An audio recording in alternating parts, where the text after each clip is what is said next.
What's going on, Internet? Brandon here from NerdLocker.com, and I come at you with a movie review this week. I got to see Blair Witch. We're going to talk about it. Now, before I even get into this, a few things I should probably say and get out there. Found footage movies and myself have not traditionally gotten along. I enjoy horror.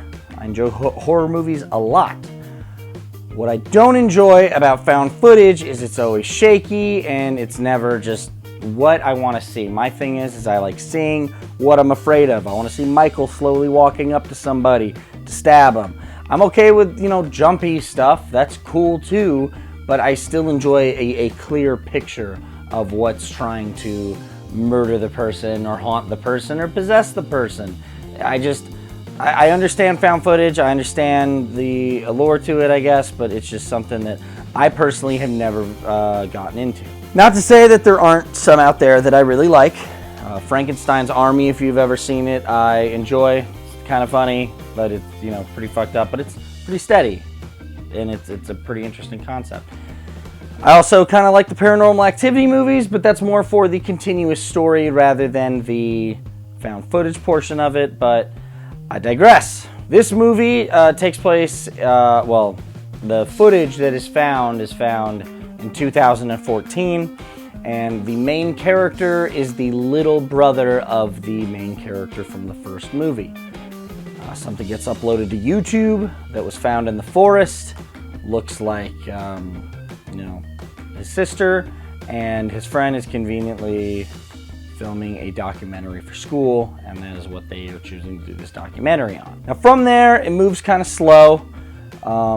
They go to the forest, they find the couple that found the footage the first time that want to come with, and everything just kind of goes on from there. I'd say maybe the first 20 minutes are spent out of the woods, the rest is all in the woods. There's a lot of similarities to the original film, and it just kind of, it felt a lot like the original.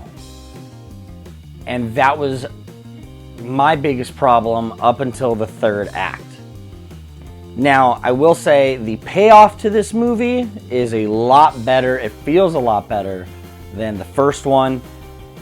You actually kind of see some stuff, but all in all, there was nothing really crazy to write home about. Going back to what I like about the Paranormal Activity movies, is that there's a story progression in each, and you really get an idea of what's going on and the evil behind this. Not a lot is explained in this movie, just like the original. And I hate to just sit there and compare it to the original, but this is a sequel, and they're, it's in the same universe, obviously. It's the same follow-up. So I kind of have to compare it to the original Blair Witch Project. The things that I can say about this movie that were good is that it was nowhere near as nauseating as the first one.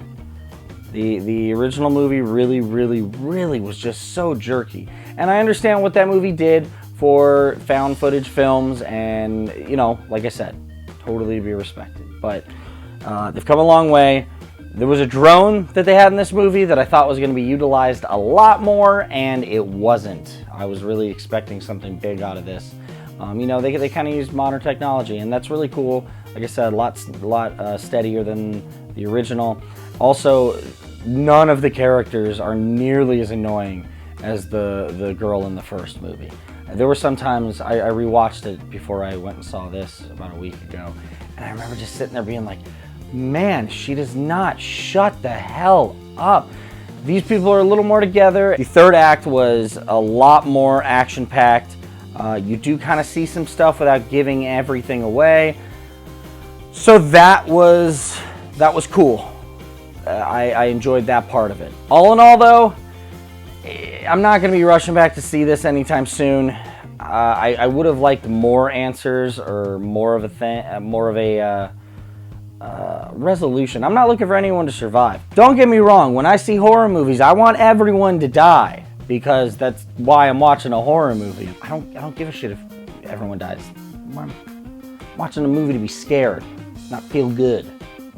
Freak me out. So because of the third act, and because I don't want to be a dick, and I really feel bad giving things bad hard ratings now. I don't know. Guys, I've been doing this for a while. Maybe I'm getting older. I mean, I am getting older, but you know, I feel like giving everything an honest A for effort. But overall, am I going to rush to see this movie again? Probably not. And I can say that with pretty sure certainty. I'm going to give this 3 out of 5 nerd skulls. It was average. Nothing blew me away. I was entertained for the last 20 minutes of the movie, but in a movie that's an hour and a half long, that's not saying much. So I apologize if I'm, shitting all over this, but that's why you watch us. Let me know what you guys thought in the comments. I'll see you back here next week. Till then, you guys have a nerdy week.